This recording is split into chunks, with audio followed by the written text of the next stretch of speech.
back in 2023, in May of 2023, I started doing the Amazon Influencer Program. And in October of 2023, I officially established my LLC for a legitimate business. Now, underneath the rules for Social Security, as somebody who is blind, you're supposed to be able to have just over $2,000 of an income in a month before you have some kind of punishment for having too much assets or money that you can use. Okay, so when I started doing this, I would report every month to Social Security that I had received money for the business. And I did that up until the following year. I filed my taxes for the first time ever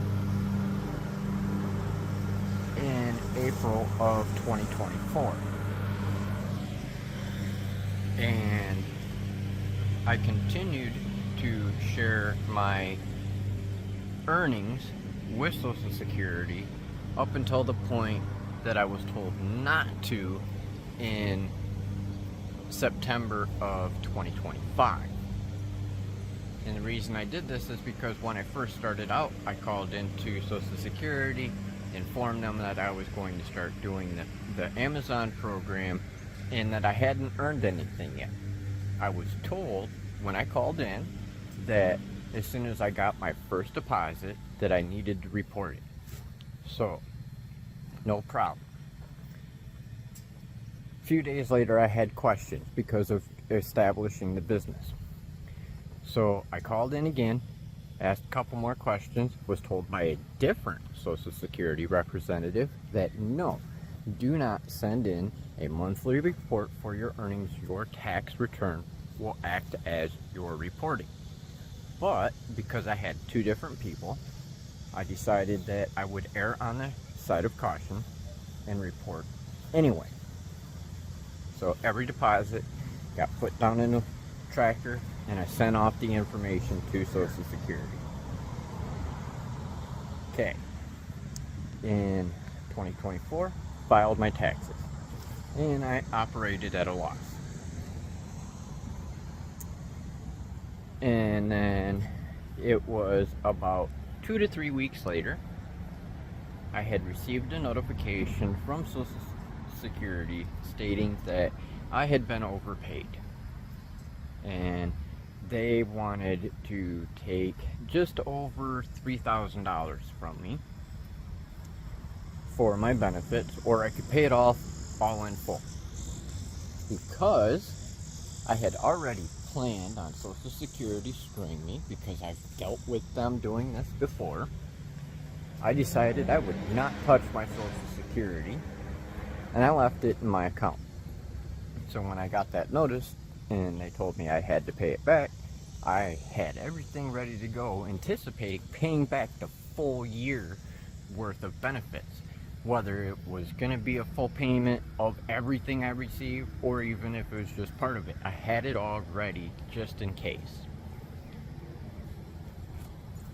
So call in to Social Security, tell them that I'm calling to make a repayment for just over $3,000. The representative that I talked to said, well, you don't owe that much. You actually owe $2,339.70. And it's like, okay, are you sure? She double checked and said, yep, that's all you need to pay back is $2,339.70. Cool. Give her the information to make the payment. Asked her, what about the remainder of my benefits that I still have in my account? I was told that now that I've made that repayment, everything that is left, I still can use for myself, and be sure to use it before the new year, and it won't count against you as an asset. Okay, Cool. So that gave me a few $1,000s to hurry up and pay off all my debts, get everything taken care of for my personal side, plus be able to do a little bit of an investment in the business. No problem. I was thinking good to go. Social Security's actually going to do something right for once. Now, fast forward a few more months later. I get a call from a Mr. Lopez at the local Social Security office for my county. He informs me that we need to do my annual review, and that when I was doing all of my reporting to Social Security, that they were inaccurately entering it into my account. And I was sending the same information to Social Security, as well as the county, as well as my tribe. That way, all three had the same exact information. Mr. Lopez informed me that, unfortunately, whoever was doing the information that I was submitting was putting it down as regular personal earnings, not earnings for my business. So they had kind of messed up my Social Security account. And that's why they said I had an overpayment. So we went over everything in detail, gave him all my information, and he said that, all right, I fixed your account, we've got everything noted, I'm going to pass your information off to another department, because you will likely be getting a repayment for what we had you repay to Social Security. And it'll be a little bit over $2,000. I don't know the exact amount, but you'll get the information shortly. Somebody will send you a letter and give you a deposit within the next few days to a week or so. Okay, cool. Well, about a week and a half, 2 weeks later, I received a deposit for literally just a few dollars shy of what I had repaid to Social Security. And Mr. Lopez said that when I got that repayment in September of 2025, that I would need to use that before the new year of 2026, so it doesn't count towards me as an asset because of receiving that repayment. Okay, cool. From now on, file your taxes just like you have, and that will serve as your reporting. Do not report to Social Security monthly of what you're getting, unless you start making a crap ton of money, in which case then you have to report it directly to them, because if the business is paying me out a fair substantial, like weekly or monthly paycheck or whatever it may be that could change my assets, then I have to report it that way. And then in which case we'll go through my review and adjust as needed, and I may or may not lose some or all of my benefits. Okay, no problem. Okay, so I quit reporting to Social Security on a monthly basis when I received all my payments. I informed the county that the Social Security Department told me to quit sending in those reports. I told my tribe I was also told to quit sending in those reports, and my tribe said the same thing that Mr. Lopez said, that my tax return would count as my reporting, because that shows a profit and loss statement for the business, because I am self-employed, which means I am an employee of my own business. And I also have an operating agreement with myself and my business that states that I will put my business ahead of me personally, meaning I will pay all of my business expenses, all bills pertaining to the business, will be paid before I personally am able to pay myself. Cool, no problem. So I get my deposit from them. I make a small investment into the business to be able to get myself a little bit ahead, to be able to cover costs for operating the business and being able to create more content for Amazon. No problem. So we think. So I file my taxes this year, April 2026, for last year of 2025. No problem. Everything's good to go until April 17th. I missed a phone call from Mr. Lopez, who was calling to do an annual review because of being a self-employed person. Went like any other time. We go over all my information, nothing's really changed. And then on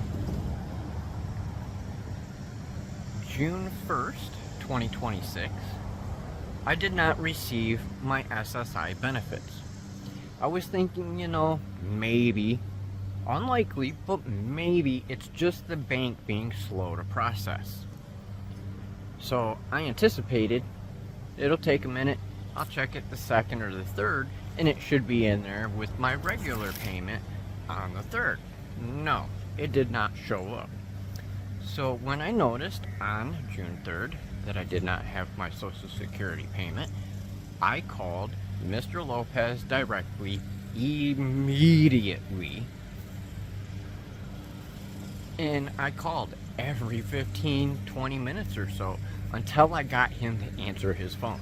I didn't care if he was in meetings or not. I needed somebody, and I needed him quick because he said I was good to go. Well, so I finally get through to him, and he said, yeah, everything was good to go. But let me pull up your statement here, and we'll go through this again real quick, see what's going on, why you didn't get your payment. And he goes, alright, so pulling up your account here, you were suspended because you have assets over $2,000 on a regular basis every month. And it's like, okay. He goes, but that's not necessarily accurate because we can't count my tribal money because I do get a stipend or a supplemental income from my tribe to help cover the rest of my living expenses that isn't able to be covered by my Social Security, because it's not like we get a lot, under $1,000.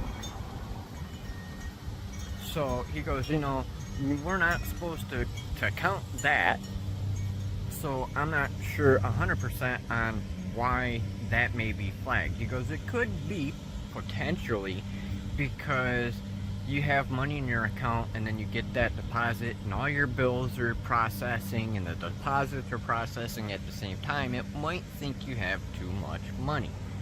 So that could be a potential issue on why you got flagged and got suspended from your benefits. He goes, the next thing is your bank accounts. He goes, that has drastically changed. When we covered this stuff, you said that there was this in there, but what we're seeing on our end is a lot different. So he goes, okay, we've got on record for you a personal savings account, a personal checking account, and then we've got like 5 accounts that say ravenpontiacmedia on them. And then we've got one with your mother's name on it, and then we've got another one with your name on it that doesn't have anything in it, and it's old. And it's like, okay, let's go through this one at a time. Personal savings is mine. I opened that when I first started receiving Social Security, Supplemental Security, SSI, way back 20 years ago. That was the whole reason that account was ever created, because back then I was young enough, I didn't want or need a checking account. So I did a savings account. No problem. Next, you've got a personal checking account, which I opened a few years after my savings account because I was an old enough adult that I needed a checking account. And I've had those two accounts for 20 some years now. He goes, alright, and then you've got 1, 2, 3, 4, 5 accounts that say ravenpontiacmedia on it. And it's like, yep, those are business accounts. The only reason my name is even associated to the accounts is I am the only authorized user of my business bank account. My social security number is not pinned to that account. It's a business account, meaning the EIN for the business is what created those accounts, not my social security number. So technically, I don't know why they're counting those, because it's business, not personal, and they're not supposed to count those. I don't know. So he put a note in on those that these are legitimate business accounts. Okay. Then he goes, alright, we've got another checking account here with your mom's name on it and your name after hers. And it's like, well, that's kind of weird because I've never been on it like that before. So I'm not sure why it's like that, because the only thing that we did years ago was we asked the bank to put us on the account as emergency use only access. That way, if I get hurt or get stranded somewhere, my mom can be able to take care of my bills or help me by Western Unioning money to me, like if I'm out of state and I can't get somewhere, or I'm out of food or whatever. That way I have an ability in the event of an emergency to have things taken care of. Same thing with my mother. She had brain aneurysms about 8 years ago now, roughly. And when she had her aneurysms, she needed stuff taken care of for her. It's not like she can pay her bills and everything while she's laying in a hospital bed recovering. So, we were on there as emergency authorized use only. That's what we asked for. That's what the bank said yes to, and they did it. No problem. And we did this a few years ago. So you would think, being that long ago, that when Social Security does the check of my account, that it would have showed up back then. But it didn't. For some reason, it's taken years for the bank to process that stuff or something for Social Security to see it, because when they did their check back in April, it said that it was mine, even though it's not. So Mr. Lopez informed me that what I need to do is go to the bank, ask them for a letter explaining who owns what accounts and why our accounts are set up the way that they are. Then for me to personally write a letter detailing everything about my business and my mom's account and why it's like that, and have her also do a letter on my behalf stating that those are her account and not mine, and it's her money and I have no access to it other than it being for an emergency to help her in the event of another brain surgery or any other emergency. And he said to submit that as soon as possible and get it in, and whoever's going to take care of my review now will take that information and look through everything to make sure whether or not there's some kind of an issue that they can potentially fix, or maybe waive me owing anything. And it's like, well, alright. how long is that going to take? And Mr. Lopez said, well, it could be tomorrow, it could be the next day, it could be next week, it could be next month. Unfortunately, we are backlogged at Social Security, and I don't know who's going to be doing your case review to make this adjustment. So the sooner you get it in, the better. That way you can get this stuff resolved. Cool. That's before even receiving any official kind of statement letting me know that I had my Social Security benefits suspended.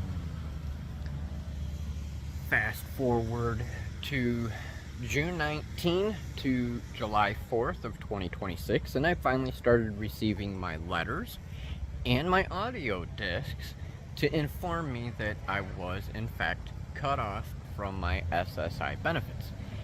And not only that, the county sent me some to let me know that my Medicaid and Medicare benefits had also been cut off, and I needed to respond to them ASAP, otherwise they are completely closing it out and I would have to reapply for everything all over again.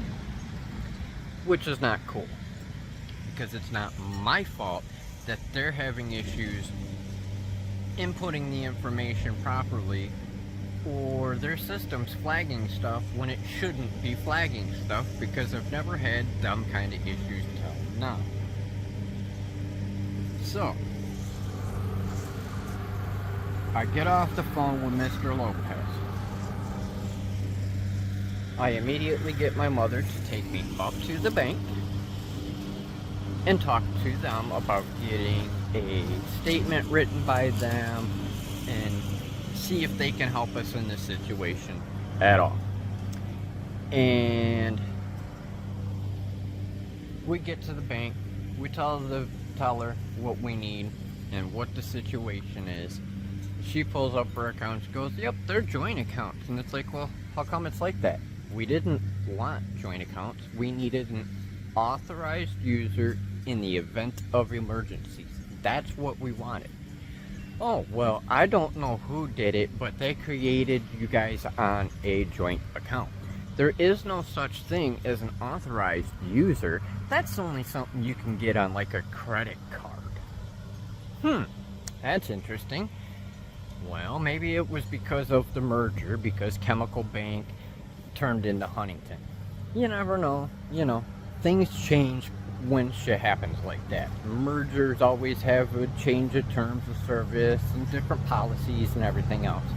So maybe that's what it was. We don't know. She couldn't answer the question. So we asked if they could do a letter explaining all this information.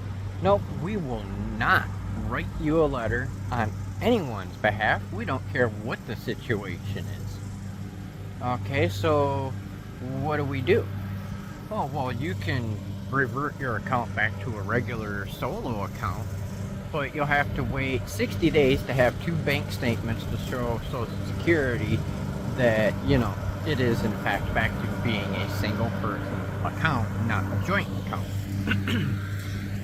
And it's like, well, that's not helpful. And she's like, well, in order to do your bills and stuff like that, you guys could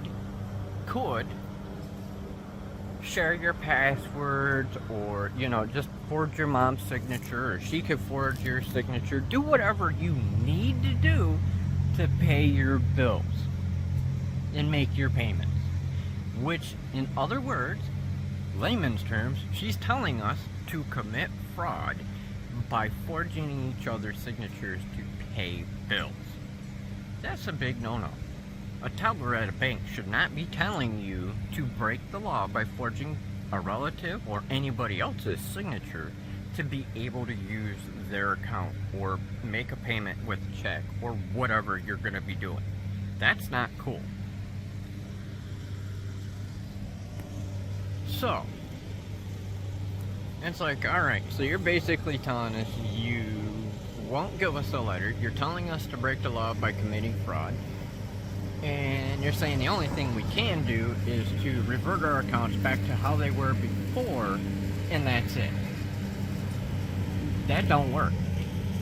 That irritated the living hell out of my mother, and she was about ready to literally blow a gasket inside the bank. It's like, oh no, we got to get out of here before this turns into a bigger scene and we have a lot worse problems. Because if you cause a scene at a bank, just like any other business, they have a right to refuse service, which means if you piss them off bad enough, they can fucking kick you out of that account. They'll close that shit down and go find another bank. So it's like, yeah, we ain't screwing with that kind of situation. I've had these accounts forever. We don't want to go through all that hassle. So we leave. We come back. I immediately call Mr. Lopez again to fill him in on what I was just told. He reiterated, okay, do your 2 letters, send in a bank statement showing your deposits from your tribe and everything, get it in ASAP. So I literally got off the phone with him and sent in approximately 25 pages of documents between the letters and the bank statements to be able to resolve this issue on June 3rd, 2026. And as I said, I didn't get the official notices until a couple weeks later and over the following couple weeks. So I finally get the notices, and I can't read the paper. I can't read small print, and I can't see the small little black letters on white paper. That's why I have audio discs, so it can be read to me and I can hear everything that's in my documents. Cool. Yeah, well, I get those. And the first one I open says, yep, we're cutting you off for overpayment. Okay, already knew this because I didn't get the deposit, and I've already spoken with Mr. Lopez. He told me what to do. Open up the second letter, which is from the county, telling me, hey, IRS told us that you had an earnings of $646.84 in May of 2024 that you need to account for, which is kind of stupid considering everything I've earned is in my tax return for my business.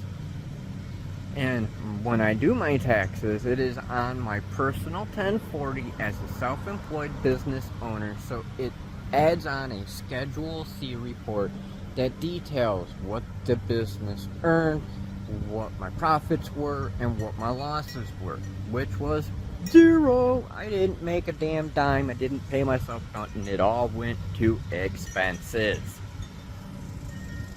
So I didn't technically pay myself for the first time until March of 2024. And that was just over, literally, $203 in change. So I went almost a full year without paying myself. So they can't count anything towards me for 2023 for earnings because I didn't make anything. And in 2024, what earnings I had was a total of $235.57. And that was it. That's all I paid myself in the entire year of 2024.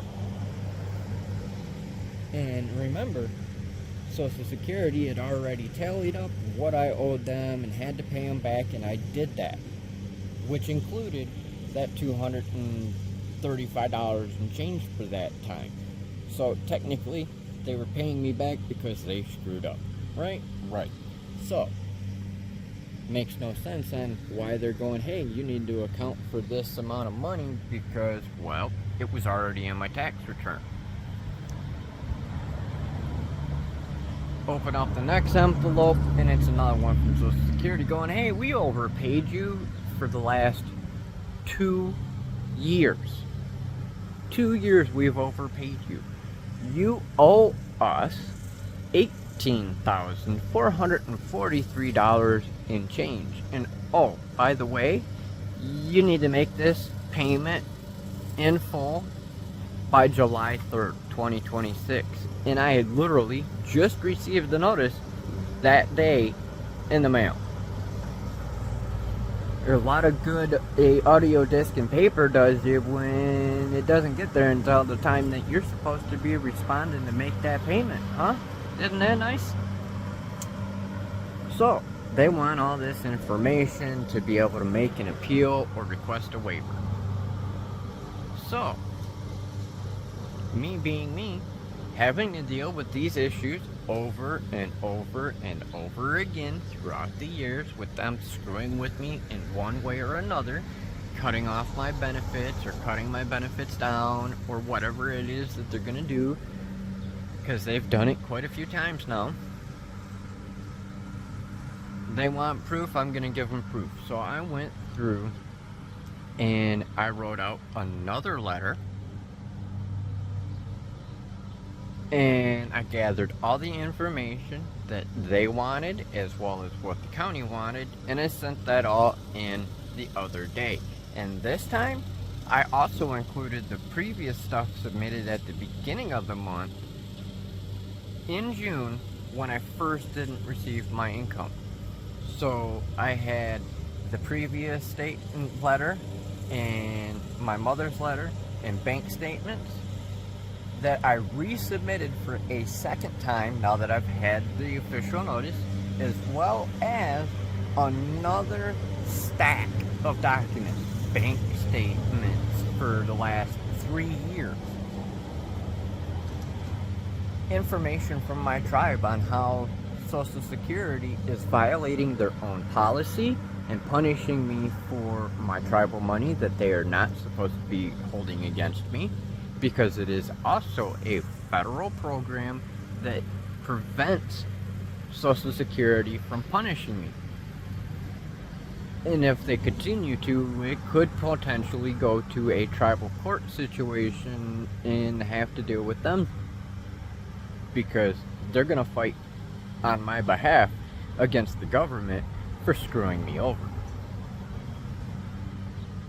And now here we sit. Today is the 13th of July, and I've now gone 2 months, well, I've missed 2 months of SSI payment.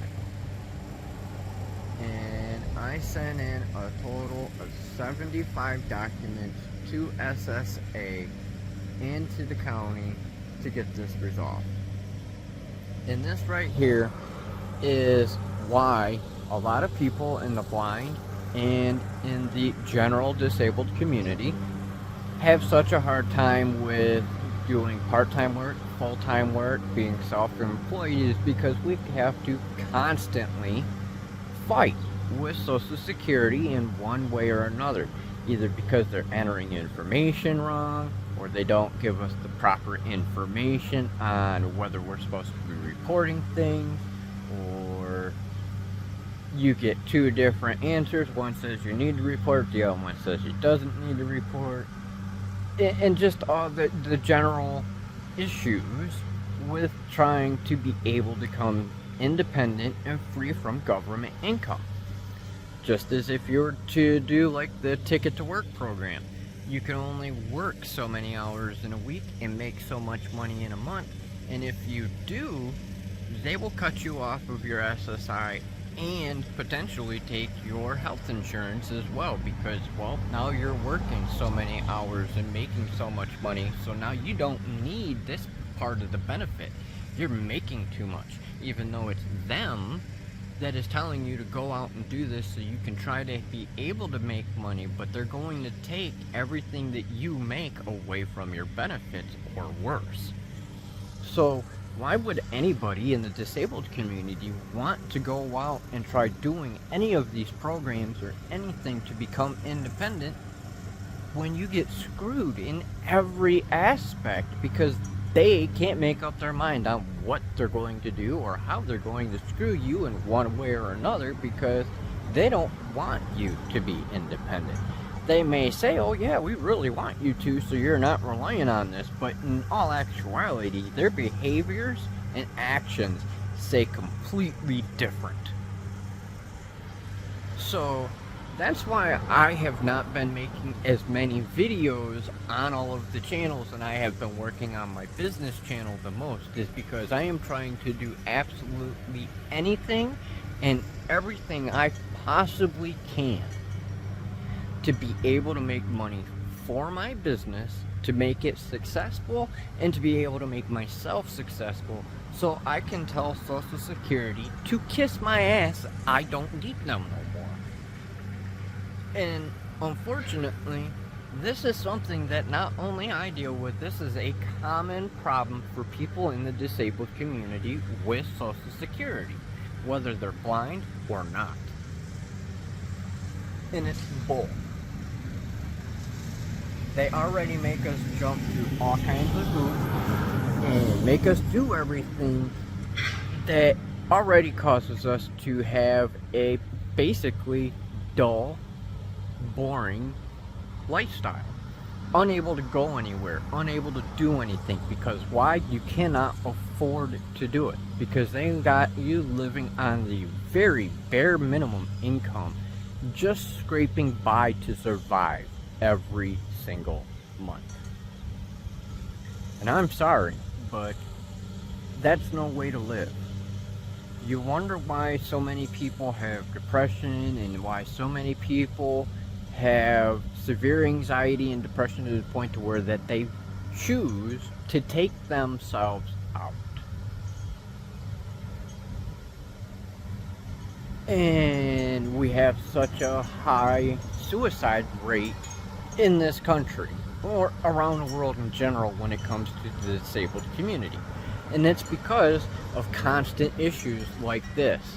That's what sends people over the edge. That's what causes people to lose faith, causes people to give up and give in, and then they end up harming themselves because they just can't handle things no more. And that's not cool. Nobody should feel that way, disabled or not. And for the government to make you feel that way, that's even worse. So, that's why I wanted to come on here and explain all this to you on why I've been so lax in doing videos on all of the different channels. Why you haven't been seeing so many updates, why you haven't seen live streams for a while. I have literally been trying to bust my ass to make every little cent that I can to be able to get this business going and be able to get off of disability because of these issues. It's not easy, especially when you're in your 40s and you've got parents that have health issues you're helping take care of. You know, you've got bills to maintain, you've got a business to run, and you don't get much time to yourself in order to be able to do these things easily. So I wanted you all to know what's going on, so you at least understand on why things have been the way they are on the YouTube channel, why things have been slow on the social media channels, what's going on with me, and what's going to be coming forward. That way you at least have some kind of an idea of what it's like to be in my shoes and dealing with this crap. Because trust me, we're going to be doing more videos. I'm going to be diving into all of this again in a different manner, explaining how you might be able to potentially work your own benefits into a way where you could be self-employed like I am, but give you the details on what kind of issues you might have. So I hope that you found this rant time video a little bit helpful and are able to get a little bit of information to better prepare yourself for any potential business or dealings that you might be doing, so you don't end up screwed in the same situation like me, because it's getting old real fast.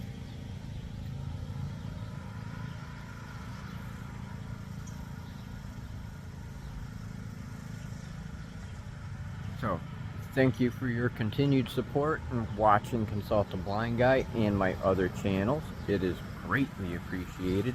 By all means, please feel free to drop your comments down below, because I'm sure you probably have some about what's going on with SSA and everything else, to potentially get more info towards your specific situation. Now, everybody's situation is different, but I might be able to have some extra insight into it for you.